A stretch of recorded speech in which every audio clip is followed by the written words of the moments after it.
Dovolte mi, milé dámy, vážení páni, sa vám aspoň takto z diaľky prihovoriť.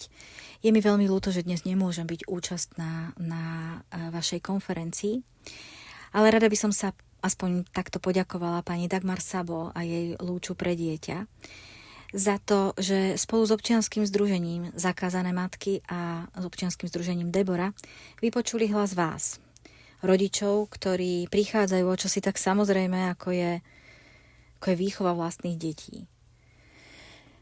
Naozaj sa asi musíme opýtať, že to v akej krajine žijeme, keď k takto prirodzenej téme musíme organizovať konferenciu.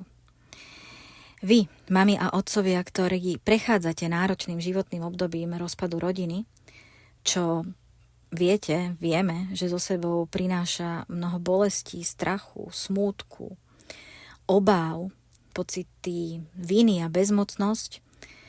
A ako psychológ môžem k tomu dodať, že všetko časom prerastá do stresu, ktorý sa chronifikuje a po rokoch môže až meniť osobnosť, jej reakcie a správanie a konanie. A v tejto bolesti, v tejto ťažkej životnej fáze sa s väčšou či menšou dôverou obraciate na systém. Obraciate s prosbou o pomoc na systém sociálno-právnej ochrany detí a nežiadate len pomoc, žiadate ochranu, záchranu, lebo systém to tak deklaruje. Lenže realitu tejto deklarovanej pomoci denne žijete. Stretnete nevypočutie, odmietnutie, často priam výsmech či šikanu. Nie pomoc, ale ubližovanie. Na rôznych fórach, lebo už ich naozaj bolo nespočetné množstvo, tomuto úkazu diplomaticky hovoríme zlyhávanie systému. Nie je teraz úplne priestor ani čas, aby sme sa detailne zaoberali príčinami. Vo finále vy a vaše deti žijú denne následky tohto zlyhávania, týchto pochybení štátnych úradníkov a na konci dňa myslím, že vás ako klientov ani veľmi nemusí zaujímať, aké sú dôvody takto fatálneho zlyhávania štátneho systému, ktorý je dokonca podporovaný z vašich daní. Považujem však za potrebné na tomto mieste zdôrazniť, čo sa možno nie až tak úplne populárne počúva, ale zdôrazniť, že z môjho pohľadu, a to v systéme pracujem viac ako 20 rokov, ho vnímam ako dobre nastavený. Je rámcovaný zákonmi, je definovaný internými normami a metodickými pokynmi, aj keď ústredie práce dnes tvrdí niečo iné. Je saturovaný poznatkami vývinovej psychológie a našej civilizačnej a historickej skúsenosti. Lenže príšerný je jeho výkon. Príšerný. Dnes sa to už fakt ani nejako inak nedá povedať, veď myslím, že v rámci diskusie po obede budete mať dosť priestoru na to, aby ste o rôznych obľudnostiach, s ktorými ste sa stretli, hovorili. Ten výkon stojí na dvoch líniách, na sociálnej a právnej. Dnes je fakt už ťažko povedať, ktorá z nich je viac v kóme, presnejšie, ktorá je už naozaj že nereformovateľná. Neviem, či budú na konferencii prítomní aj zástupcovia Ministerstva spravodlivosti, to by možno vydalo na nejakých ďalších mnoho stretnutí, ale zase už ich mnoho bolo a neviedli prakticky k ničomu.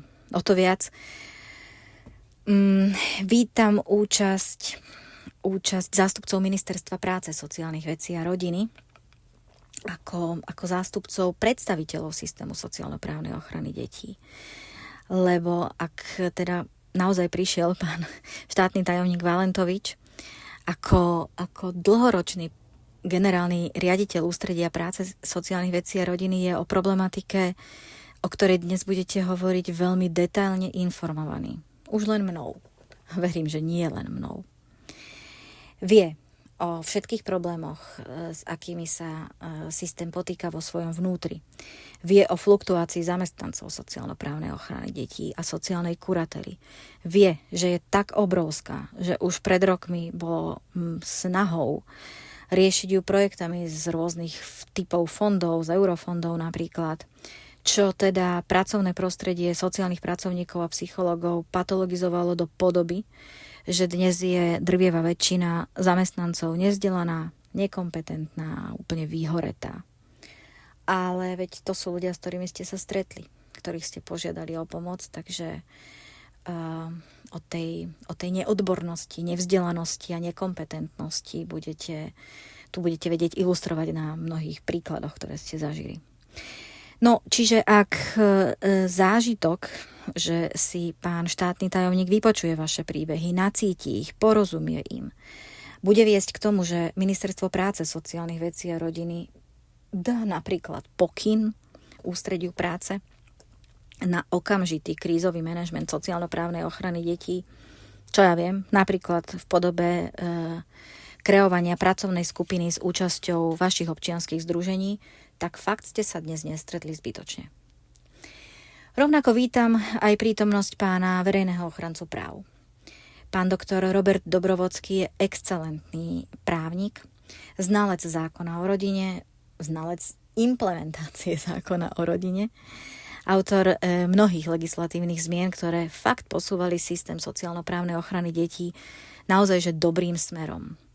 To, že niektoré z týchto jeho návrhov boli časom tak ničené, tak profanované, až boli zrušené, je opäť problémom nie toho návrhu, ale jeho realizácie. Pán doktor Dobrovodský detailne pozná mnoho príbehov podobných tým vašim. Veď na Úrad verejného ochrancu práv ste sa viacerí z vás obrátili aj s podnetmi a viem, že odpovede úradu vás teraz vôbec neuspokojili. Zo znalosti tohto prostredia mám ale za to, že alibizmus týchto odpovedí je sítený čímsi, čo tak laicky nazvem, povedzme, že zvykovým právom vo veľkých úvodzovkách samozrejme. Sú to odpovede úradníkov, ktorí fakt neveria, že situácia v realite môže byť tak brutálna. Neveria, že sudcovia môžu porušovať zákon, že sa nad takýmto porušovaním zákona dnes nerozpakuje už ani prokurátor.